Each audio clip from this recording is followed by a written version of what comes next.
माननीय प्रधानमंत्री जी।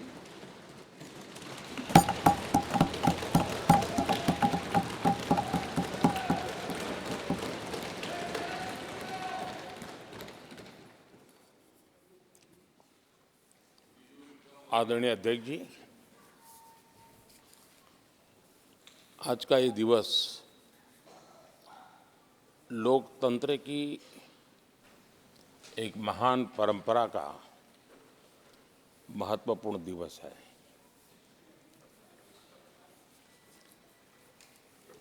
सत्रहवीं लोकसभा ने 5 वर्ष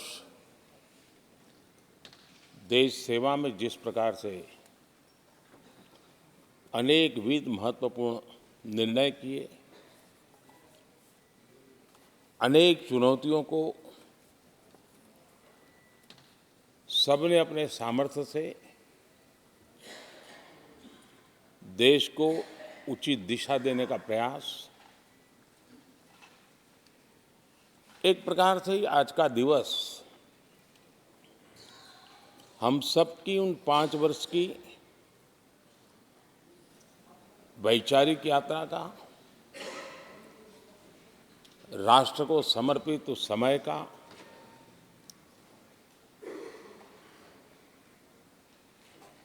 देश को फिर से एक बार अपने संकल्पों को राष्ट्र के चरणों में समर्पित करना ये अवसर है।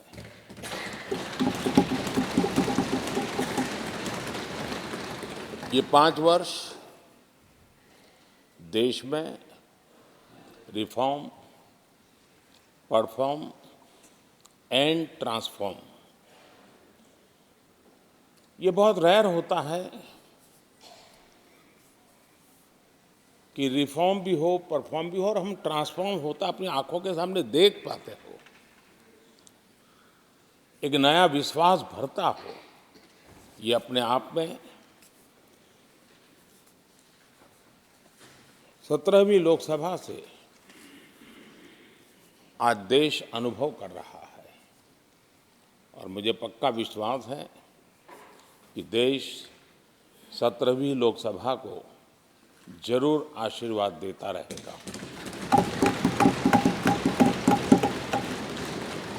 इन सारी प्रक्रियाओं में सदन के सभी माननीय सदस्यों का बहुत महत्वपूर्ण रोल रहा है, महत्वपूर्ण भूमिका रही है और ये समय है कि मैं सभी माननीय सांसदों का इस गृह के नेता के नाते भी और आप सबके एक साथी के नाते भी आप सबका अभिनंदन करता हूं।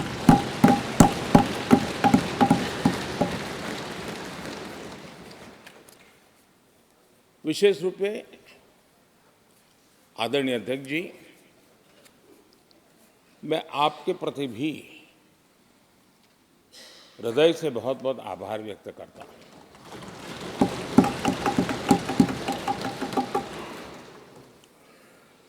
पांचों वर्ष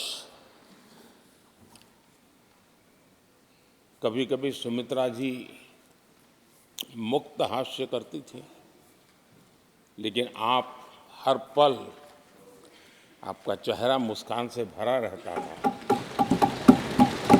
यहाँ कुछ भी हो जाए लेकिन कभी भी उस मुस्कान में कोई कमी नहीं आई।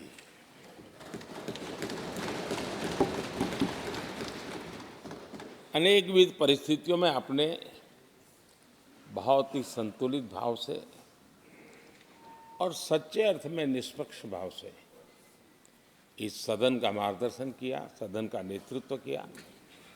मैं इसके लिए भी आपकी भूरी भूरी प्रशंसा करता हूं।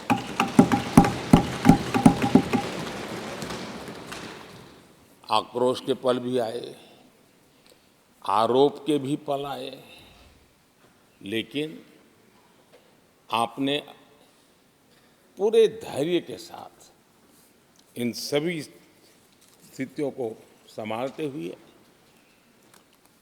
और एक सूझबूझ के साथ आपने सदन को चलाया। हम सबका मार्गदर्शन किया, इसके लिए भी मैं आपका आभारी हूँ। आदरणीय सभापति जी, इस 5 वर्ष में इस सदी का सबसे बड़ा संकट पूरी मानव जात ने झेला।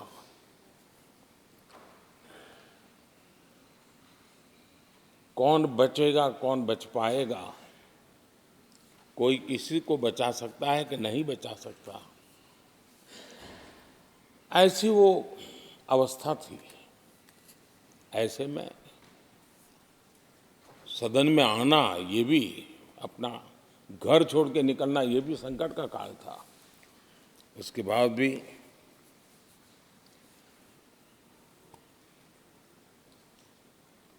जो भी नई व्यवस्थाएं करनी पड़ी, आपने उसको किया। देश के काम को रुकने नहीं दिया। सदन की गरिमा भी बनी रहे और देश के आवश्यक कामों को जो गति देनी चाहिए, वो गति भी बनी रहे।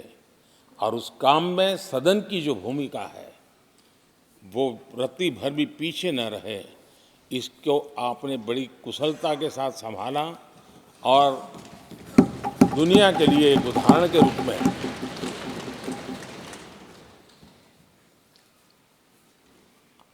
आदरणीय सभापति जी, मैं माननीय सांसदों का भी इस बात के लिए आज एक बार आभार व्यक्त करना चाहता हूं कि उस कालखंड में देश की आवश्यकताओं को देखते हुए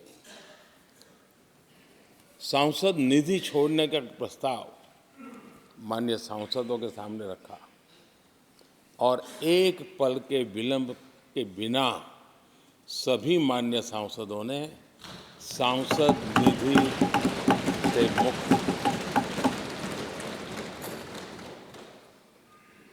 इतना ही नहीं,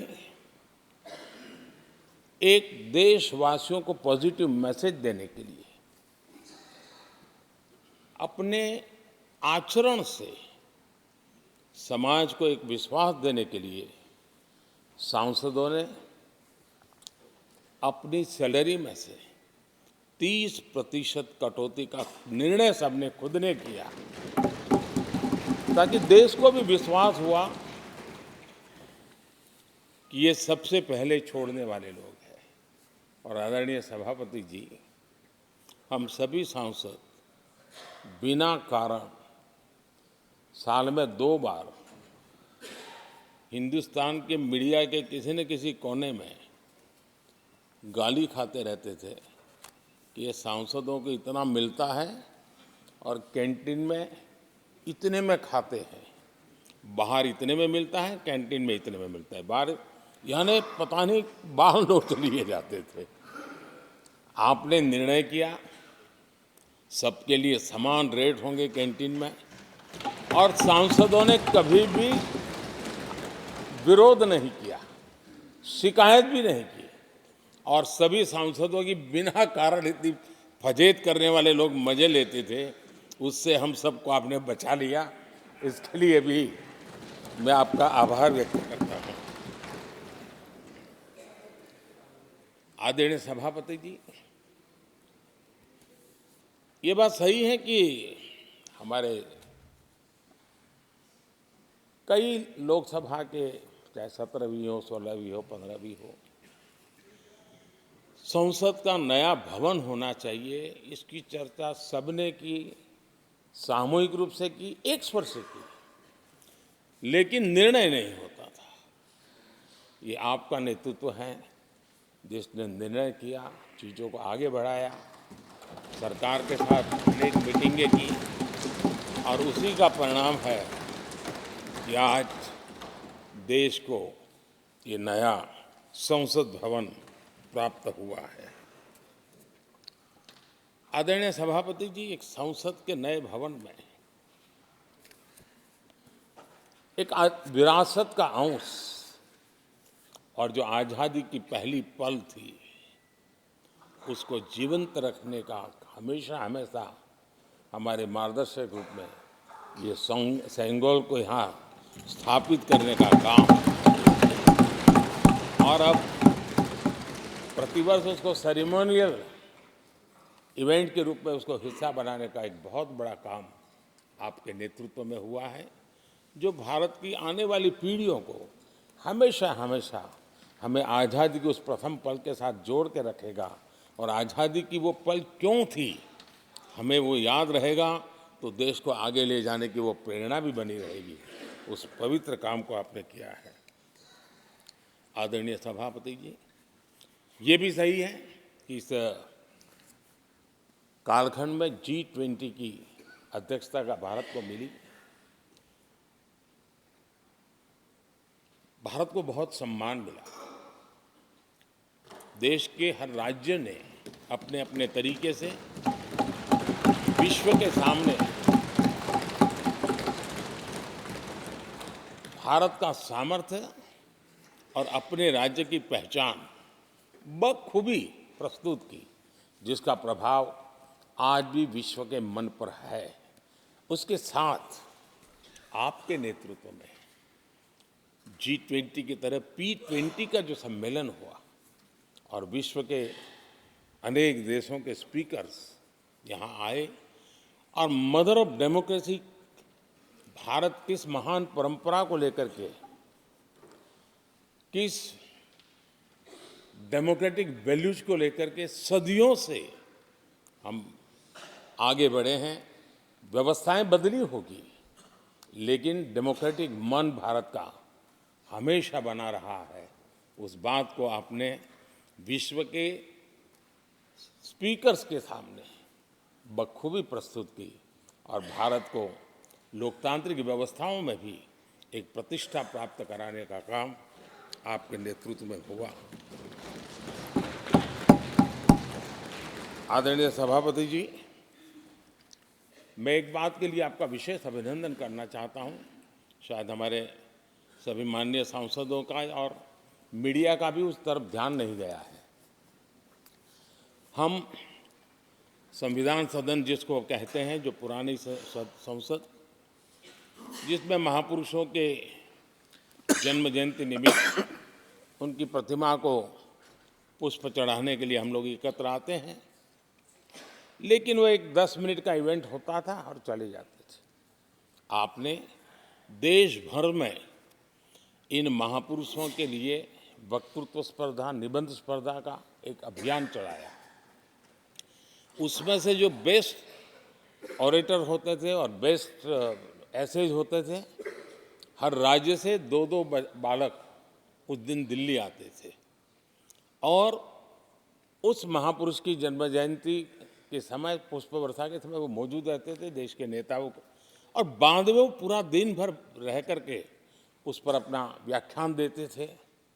वे दिल्ली के अन्य स्थान पर जाते थे, वो सांसद की गतिविधियों को समझते थे।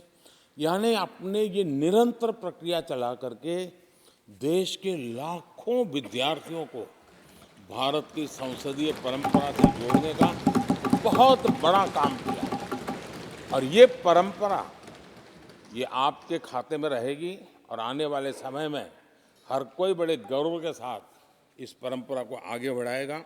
मैं इसके लिए भी आपका अभिनंदन करता हूँ। आदरणीय अध्यक्ष जी, संसद की लाइब्रेरी जिसको उपयोग करना चाहिए वो कितना कर पाते थे वो तो मैं नहीं कह सकता हूँ, लेकिन आपने उसके दरवाजे सामान्य व्यक्ति के लिए खोल दिए। ज्ञान का ये खजाना, परंपराओं की विरासत, उसको आपने जन सामान्य के लिए खोल करके बहुत बड़ी सेवा की है। मैं इसके लिए भी आपका हृदय से अभिनंदन करता हूँ। पेपरलेस पार्लियामेंट, डिजिटलाइजेशन, आपने आधुनिक टेक्नोलॉजी हमारी व्यवस्था में कैसे बने।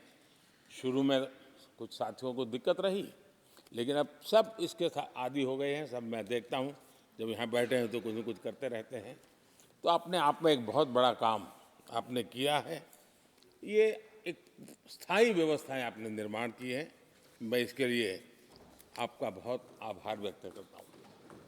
आदरणीय अध्यक्ष जी, आपकी कुशलता और माननीय सांसदों की जागरूकता, उन सबका संयुक्त प्रयास मैं कह सकता हूँ कि जिसके कारण 17वीं लोकसभा की प्रोडक्टिविटी करीब करीब 97% रही है।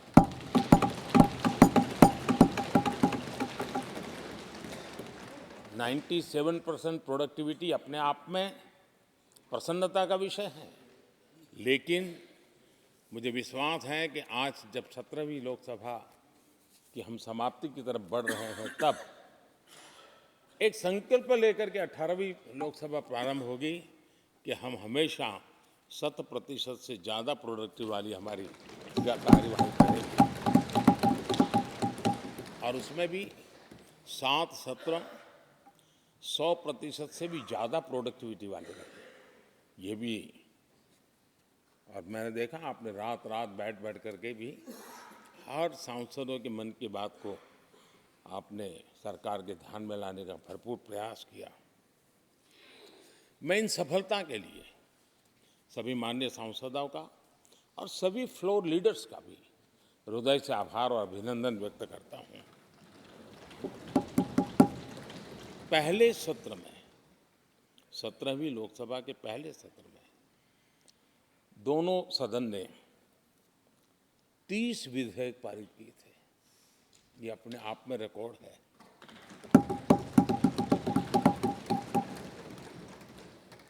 और एक नए नए बेंचमार्क 17वीं लोकसभा ने बनाए हैं। आदरणीय अध्यक्ष जी, आज़ादी के 75 वर्ष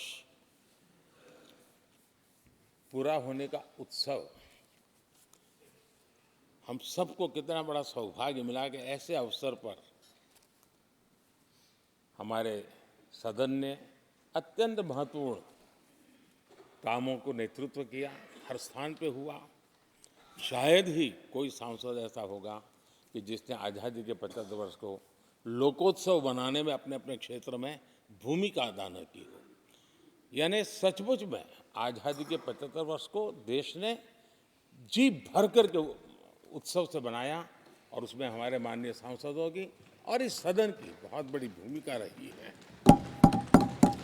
हमारे संविधान लागू होने के 75 वर्ष, ये भी अवसर इसी समय इसी सदन को मिला है, इसी सभी माननीय सांसदों को मिला है।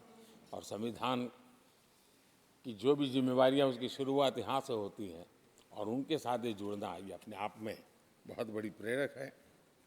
आदरणीय अध्यक्ष जी, इस कार्यकाल में बहुत ही रिफॉर्म्स हुए हैं और गेम चेंजर है। 21वीं सदी के भारत की मजबूत नींव उन सारी बातों में नजर आती है।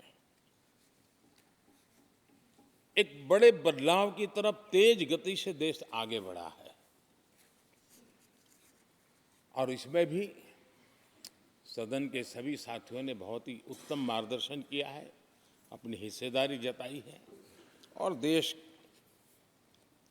हम संतोष से कह सकते हैं कि हमारी अनेक पीढ़ियां जिन बातों का इंतजार करती थी, ऐसी बहुत से काम इस 17वीं लोकसभा के माध्यम से पूरे हुए। पीढ़ियों का इंतजार खत्म हुआ। अनेक पीढ़ियों ने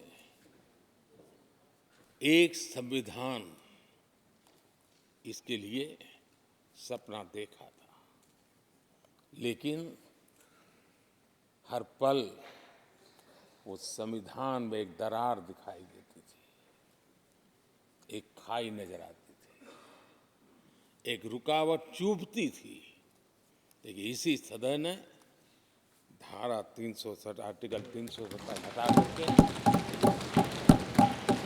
संविधान के पूर्ण रूप को, उसके पूर्ण प्रकाश के साथ उसका प्रकटीकरण हुआ।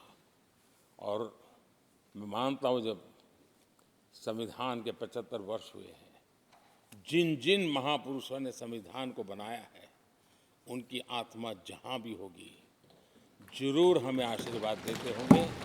ये काम हमने पूरा किया है।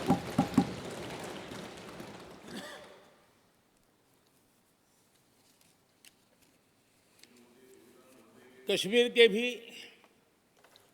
जम्मू कश्मीर के लोगों को सामाजिक न्याय से वंचित रखा गया था। आज हमें संतोष है कि सामाजिक न्याय का जो हमारा कमिटमेंट है, वो हमारे जम्मू कश्मीर के भाई बहनों को भी पहुंचा करके हम आज एक संतोष की अनुभूति कर रहे हैं। आदरणीय अध्यक्ष जी, आतंकवाद नासूर बनके देश के सीने पर गोलियां चलाता रहता था। मां भारती की धरा आए दिन रक्त रंजित हो जाती थी। देश के अनेक वीर होनहार लोग आतंकवाद के कारण बलि चढ़ जाते थे। हमने आतंकवाद के विरुद्ध सख्त कानून बनाए, इसी सदन ने बनाए। मुझे पक्का विश्वास है कि उसके कारण जो लोग ऐसी समस्याओं का लिए जूझते हैं, उनको एक बल मिला है, मानसिक रूप के उनका कॉन्फिडेंस बढ़ा है, और भारत को पूर्ण रूप से आतंकवाद से मुक्ति का उसमें एक एहसास हो रहा है, और वो सपना भी सिद्ध होके रहेगा।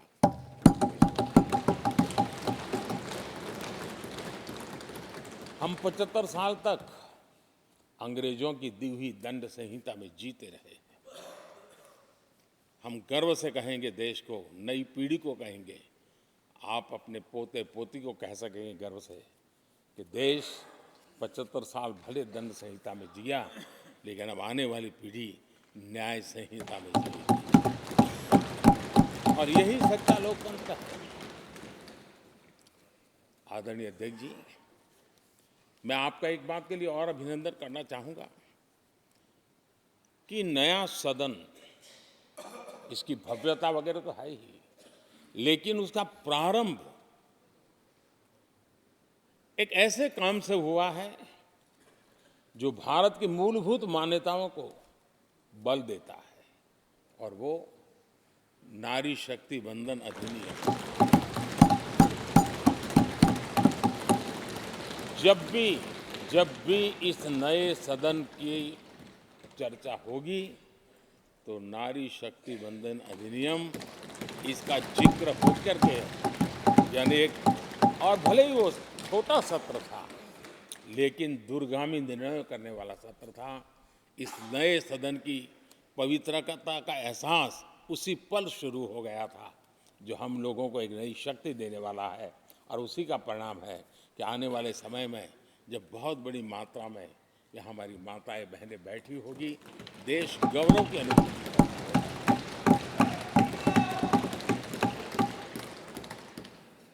3 तलाक कितने उतार चढ़ाव से हमारी मुस्लिम बहनें इंतजार कर रही थी। अदालतों ने उनके पक्ष में निर्णय किए थे, लेकिन वो हक उनको प्राप्त नहीं हो रहा था। मजबूरियों से गुजारा करना पड़ रहा था।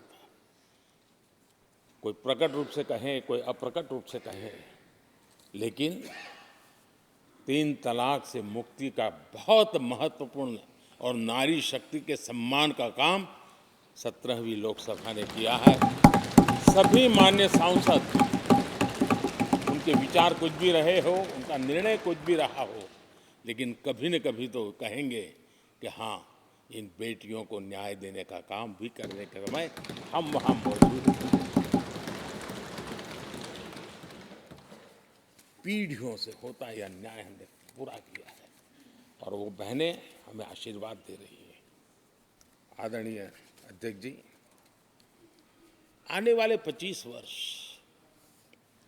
हमारे देश के लिए बहुत महत्वपूर्ण है। राजनीति की गहमागहमी अपनी जगह पे है, राजनीतिक क्षेत्र के लोगों की अपनी आशा आकांक्षा अपनी जगह पे है, लेकिन देश की अपेक्षा, देश की आकांक्षा, देश का सपना, देश का संकल्प ये बन चुका है 25 साल वो हैं जो देश इच्छित परिणाम प्राप्त करके रहेगा।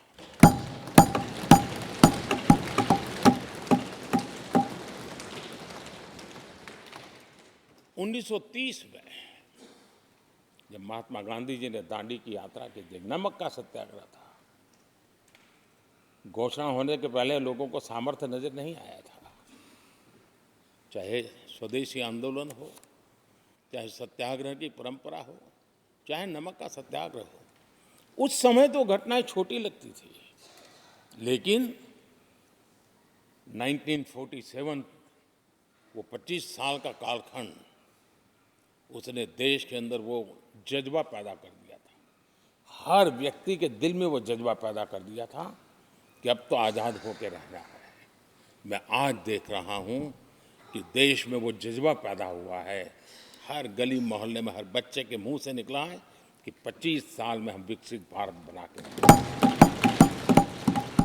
इसलिए ये 25 साल मेरी देश की युवा शक्ति के अत्यंत महत्वपूर्ण कालखंड है, और हम में से कोई ऐसा नहीं होगा जो नहीं चाहता होगा कि 25 साल में देश विकसित भारत न बने।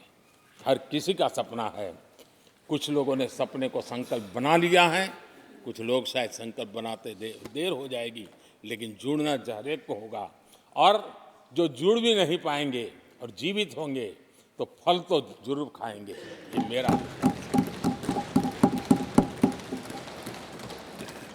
आदरणीय अध्यक्ष जी, ये 5 वर्ष युवाओं के लिए बहुत ही ऐतिहासिक कानून भी बने हैं। व्यवस्था में पारदर्शिता लाकर युवाओं को नए मौके दिए गए हैं। पेपर लीक जैसी समस्या जो हमारे युवाओं को चिंतित करती थी, हमने बहुत ही कठोर कानून बनाया है ताकि उनके मन में जो सवाल या निशान था और उनको व्यवस्था के प्रति उनका गुस्सा था, उसको एड्रेस करने का सभी माननीय सांसदों ने देश के युवाओं के मन के भाव को समझ करके बहुत ही महत्वपूर्ण निर्णय किया है। आदरणीय अध्यक्ष जी, ये बात सही है कि कोई भी मानव जात अनुसंधान के बिना आगे नहीं बढ़ सकती है। उसको नित्य परिवर्तन के लिए अनुसंधान अनिवार्य होते हैं, और मानव जात का लाखों साल का इतिहास गवाह है कि हर काल में अनुसंधान होते रहे हैं, जीवन बढ़ता चला गया है, जीवन का विस्तार होता गया है। इस सदन ने विधिवत रूप से कानूनी व्यवस्था खड़ी करके अनुसंधान को प्रोत्साहन देने का बहुत बड़ा काम किया है। नेशनल रिसर्च फाउंडेशन, ये कानून आमतौर पर रोजमर्रा की राजनीति की चर्चा का विषय बन नहीं पता, लेकिन इसके परिणाम बहुत दूरगामी होने वाले हैं, और इतना बड़ा महत्वपूर्ण काम ये 17वीं लोकसभा ने किया है। मुझे पक्का विश्वास है देश की युवा शक्ति में इस व्यवस्था के कारण दुनिया का रिसर्च और का एक हब हमारा देश बन सकता है। हमारे देश की युवा के टैलेंट ऐसी है, आज भी दुनिया की बहुत कंपनियां ऐसी हैं जिनके इनोवेशन के काम आज भी भारत में हो रहे हैं, लेकिन एक बहुत बड़ा हब बनेगा, ये मेरा पूरा विश्वास है। आदरणीय अध्यक्ष जी, 21वीं सदी में हमारी बेसिक नीड्स पूरी तरह बदल रही है। कल तक जिसका कोई मूल्य नहीं था, कोई ध्यान नहीं था, वो आने वाले में बहुत अमूल्य बन चुका है। जैसे डेटा, पूरी दुनिया में चर्चा है डेटा का सामर्थ्य क्या होता है। हमने डेटा प्रोटेक्शन बिल ला करके पूरी भावी पीढ़ी को सुरक्षित कर दिया है। पूरी भावी को एक नया शस्त्र हमने उसके हाथ में दिया है, जिसके आधार पर वो अपने भविष्य को बनाने के लिए इसका सही इस्तेमाल भी करेंगे। और digital personal data protection act, ये हमारी 21वीं सदी की पीढ़ी को और दुनिया के लोगों को भी भारत के इस एक्ट के प्रति रुचि बनी हुई है। दुनिया के देश उसका अध्ययन करते हैं अपने अपना नई नई व्यवस्था अनुकूल करने के लिए प्रयास कर रहे हैं। और डाटा का उपयोग कैसे हो उसकी भी उसमें गाइडलाइंस है। अनेक प्रकार से प्रोटेक्शन का पूरा प्रबंध करते हुए इसका सामर्थ्य कैसे आए, जिस डेटा को लोगों को गोल्ड माइन कहते हैं, न्यू ऑयल कहते हैं, मैं समझता हूँ वो सामर्थ्य भारत को प्राप्त हो। और भारत इस शक्ति के इसलिए विशेष है क्योंकि विविधताओं से भरा हुआ देश है। हमारे पास जिस प्रकार की जानकारी और हमारे साथ जुड़े हुआ डेटा जो जनरेट होता है, सिर्फ हमारा रेलवे पैसेंजर्स का डेटा कोई देख ले, दुनिया के लिए बहुत बड़ा संशोधन का विषय बन सकता है। उसकी ताकत को हमने पहचान करके इस कानूनी व्यवस्था को दिया है। आदरणीय अध्यक्ष जी, जल थल नभ इस सदियों से इन क्षेत्रों की चर्चा चली है, लेकिन अब समुद्री शक्ति और स्पेस की शक्ति और साइबर की शक्ति, ये ऐसी त्रिविध शक्तियों का मुकाबला करने की आवश्यकता खड़ी हुई है। और विश्व जिस प्रकार के संकटों से गुजर रहा है और विश्व जिस प्रकार के विचारे प्रभाव पैदा करने का प्रयास कर रहे हैं, तब इन क्षेत्रों में हमें सकारात्मक सामर्थ्य भी पैदा करना है और नकारात्मक शक्तियों से अपने आप को हर चुनौती को चुनौती लेने का सामर्थ्य भी बनाना है। और उसके लिए आवश्यक स्पेस से जुड़े रिफॉर्म्स बहुत अनिवार्य थे और बहुत दूरगामी दृष्टि के साथ स्पेस के रिफॉर्म का काम हमारे यहाँ हुआ है। आदरणीय अध्यक्ष जी, देश ने जो आर्थिक रिफॉर्म किए हैं उसमें 17वीं के लोकसभा के सभी माननीय सांसदों की बहुत बड़ी भूमिका रही है। बीते वर्षों में हजारों कंप्लायंसेस बेवजह हम जनता जनार्दन को ऐसी चीज़ों में उलझाए रखा। ये गवर्नेंस की एक ऐसी विकृत व्यवस्था विकसित हो गई, उसमें से मुक्ति दिलाने का बहुत बड़ा काम हमारे यहाँ हुआ है। और इसके लिए भी ये सदन का मैं आभारी हूँ। यानी इस प्रकार के कंप्लायंसेस के बोझ में सामान्य व्यक्ति तो दब जाता है। और मैंने तो एक बार लाल किले से भी कहा था, हम जब मिनिमम गवर्नमेंट मैक्सिमम गवर्नेंस कहते हैं, मैं दिल से मानता हूं कि लोगों की जिंदगी में से जितना जल्द सरकार निकल जाए उतना ही लोकतंत्र का सामर्थ्य बढ़े। रोजमर्रा की जिंदगी में हर डगर पे सरकार टांग क्यों अड़ाए? हाँ, जो अभाव में है उसके लिए सरकार हर पल मौजूद हो, लेकिन सरकार का प्रभाव उसकी जिंदगी को ही रुकावट बना दे, ऐसी लोकतंत्र नहीं हो सकता है। और इसलिए हमारा मकसद है सामान्य मानवी की जिंदगी से सरकार जितनी हट जाए, कम से कम उसकी जिंदगी में सरकार का नाता रहे, वैसा समृद्ध लोकतंत्र दुनिया के सामने हमने आगे बढ़ाना चाहिए। उस सपने को पूरा करेंगे।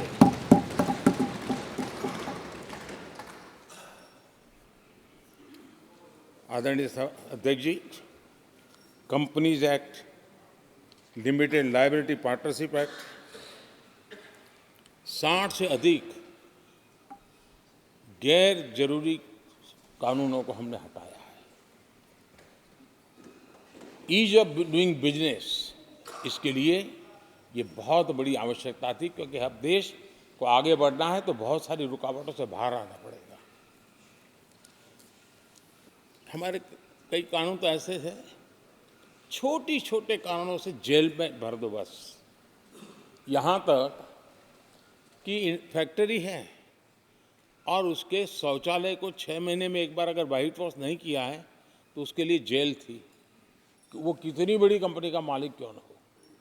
अब ये जो एक प्रकार की जो अपने आप को बड़े लेफ्ट लिबरल कहते हैं, उन लोगों की आइडियोलॉजी और देश में ये तुमारशाही का जमाना, उन सारों से मुक्ति दिलाने का हमें भरोसा होना चाहिए भाई, वो करेगा। आज लोगों के घरों में लिफ्ट होती है, वो सोसाइटी फ्लैट वाले लोग अपनी लिफ्ट रिपेयर करते ही है जी, हर चीज़ कर लेते हैं। तो ये जो समाज पर, नागरिक पर भरोसा करने का काम, बहुत तेजी से बढ़ाने का काम 17वीं लोकसभा ने किया है। और इसके लिए जन विश्वास एक्ट, मैं समझता हूँ 180 से ज़्यादा प्रावधान डीक्रिमिनलाइज करने का काम किया है। जो मैं कहा छोटी छोटी बात में जेल में डाल देना, ये डीक्रिमिनलाइज करके हमने नागरिक को ताकत दी है। वो इसी सदन ने किया है, यही माननीय सांसदों ने किया है। कोर्ट की चक्कर से जिंदगी बचाने के लिए बहुत महत्वपूर्ण काम, कोर्ट के बाहर विवादों से मुक्ति, उस दिशा में एक महत्वपूर्ण काम, मध्यस्थता का कानून, उस दिशा में भी इसी माननीय सांसदों ने बहुत बड़ी भूमिका अदा की। जो हमेशा हाशिए पर था, किनारे पर थे, जिनको कोई पूछता नहीं था, सरकार होने का उनको एहसास हुआ है। हाँ, सरकार अहम है। जब कोविड में मुफ्त इंजेक्शन मिलता था ना, उसको भरोसा होता था, चलिए जान बच गई, सरकार सरकार होना का उसको एहसास होता था। और यही तो सामान्य मानवीय की जिंदगी में बहुत आवश्यक होता है। वो असहायता न अनुभव, अब क्या होगा, ये स्थिति पैदा नहीं होनी चाहिए। ट्रांसजेंडर समुदाय अपमानित महसूस करता था, और जब बार बार वो अपमानित होता था तो उसके अंदर भी विकृतियों की संभावनाएं बढ़ती रहती थी, और ऐसे विषयों से सब लोग दूर भागते थे। 17वीं लोकसभा के सभी माननीय सांसदों ने ट्रांसजेंडर्स के प्रति भी संवेदना जताई, और उनके जीवन में भी बेहतरीन जिंदगी बने। और आज दुनिया के अंदर जब भारत ने ट्रांसजेंडर के लिए किए हुए काम हैं, जो निर्णय किए हैं, इसकी चर्चा है दुनिया को बड़ा। जब हम कहते हैं ना, हमारे यहाँ इवन हमारे माता बहनों के लिए प्रेगनेंसी के लिए 26 वीक की डिलीवरी के समय की छुट्टी, दुनिया के समृद्ध देशों को भी आश्चर्य होता है, अच्छा, यानी ये प्रोग्रेसिव निर्णय यहीं पर हुए हैं, इसी 17वीं लोकसभा में हुए हैं। हमने ट्रांसजेंडर को एक पहचान दी है। अब तक करीब 16-17 हज़ार ट्रांसजेंडर को उनका आइडेंटिटी कार्ड दिया गया है, ताकि उनके जीवन को, और मैंने देखा अब तो मुद्रा योजना से पैसे लेकर के छोटा मोटा वो बिजनेस करने लगी, वो कमाने लगी है। पद्मा अवार्ड हमने ट्रांसजेंडर को दिया है, एक सम्मान की जिंदगी जीने के लिए। सरकार से जुड़ी अनेक योजनाओं का लाभ जो अब तक उनको मिलता नहीं था, मिलना प्रारंभ हुआ है। वो सम्मानीय जिंदगी। आदरणीय अध्यक्ष जी,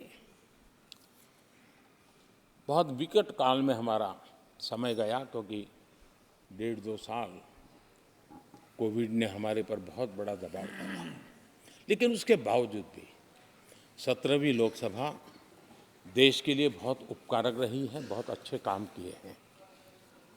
लेकिन उस समय हमने कई साथियों को भी खो दिया है। हो सकता है अगर आज वो हमारे बीच होते तो आज इस विदाई समारोह में मौजूद होते, लेकिन बीच में ही कोविड के कारण हमें अपने बहुत होनहार साथियों को खोना पड़ा। उसका दुख हमेशा हमेशा हमारे रहेंगे। आदरणीय अध्यक्ष जी, 17वीं लोकसभा का अंतिम सत्र और अंतिम आवर ही समझ लीजिए है। लोकतंत्र और भारत की यात्रा अनंत है, अनेक, और ये देश किसी पर्पज के लिए है, उसका कोई लक्ष्य है, वो पूरी मानव जात के लिए। चाहे श्री अरविंदो ने देखा हो, चाहे स्वामी विवेकानंद जी ने देखा, लेकिन आज उन शब्दों में, उस विजन में सामर्थ्य था, वो हम आंखों के सामने देख पा रहे हैं। दुनिया जिस प्रकार से भारत के महात्म्य को स्वीकार कर रही है, भारत के सामर्थ्य को स्वीकारने लगी है, और उसको, उस यात्रा को हमें और शक्ति के साथ आगे बढ़ाना है। आदरणीय अध्यक्ष जी, चुनाव बहुत दूर नहीं है। कुछ लोगों को थोड़ी घबराहट रहती होगी, लेकिन ये लोकतंत्र का सहज आवश्यक पहलू है। हम सब उसको गर्व से स्वीकार करते हैं और मुझे विश्वास है कि हमारे चुनाव भी देश की शान बढ़ाने वाले, लोकतंत्र की हमारी जो परंपरा है पूरे विश्व को अचंभित करने वाले अवश्य रहेंगे, ये मेरा पक्का विश्वास है।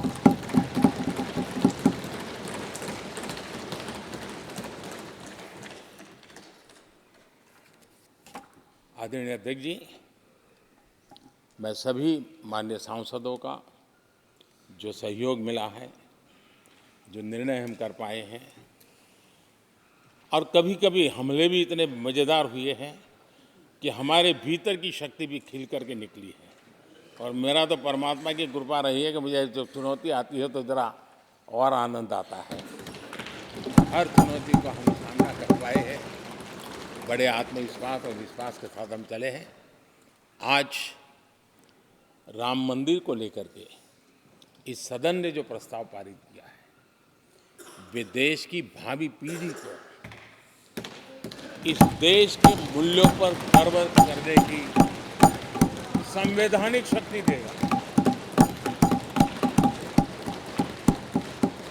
ये सही है कि हर किसी में ये सामर्थ्य नहीं होता है कि ऐसी चीज़ों में तो कोई हिम्मत दिखाते हैं, कुछ लोग मैदान छोड़ के भाग जाते हैं, लेकिन फिर भी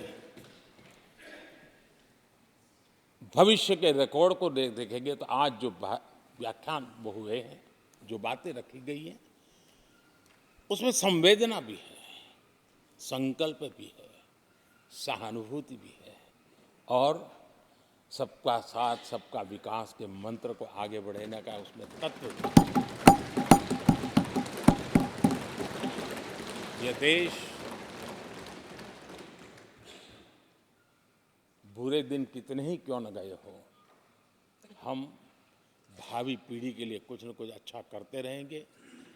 ये सदन हमें वो प्रेरणा देता रहेगा और हम सामूहिक संकल्प से, सामूहिक शक्ति से उत्तम परिणाम भारत की नौजवान पीढ़ी की आशा आकांक्षा के अनुसार करते रहेंगे।